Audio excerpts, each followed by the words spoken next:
ஜீவ ஒளி, ஜீவனுள்ள ஒளி. வார்த்தை மாம்சமாச்சு. அந்த வார்த்தை எங்கிருந்து வந்தது?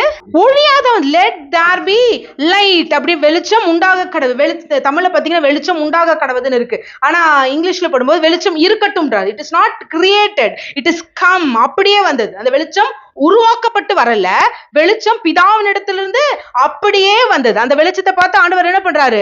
நல்லது என்று கண்டார். சோ வெளிச்சமானது வரும்பொழுது வெளிச்சத்துக்கும் இருளுக்கும் சம்பந்தம் இல்லாம அங்கேயே என்ன ஆயிடுச்சு? வெவ்வேறாக பிரிக்கப்பட்டுச்சு. சோ வார்த்தையாக இருந்தவர் என்னவா வந்தாரு? வெளிச்சமாக வந்தார். இந்த வெளிச்சம் தான் மரியாளினுடைய கர்ப்பத்துல வரும்பொழுது அங்க என்ன ஆகுது?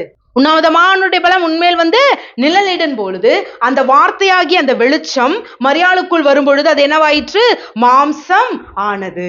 சோ அந்த மாம்சம் வெளிப்பட்ட பொழுது அந்த மாம்சத்தில் இருந்த அந்த வெளிச்சத்தில் இருந்த ஜீவன் மனிதனுக்கு என்னவாயிருச்சு? இப்போ ஒளியானது.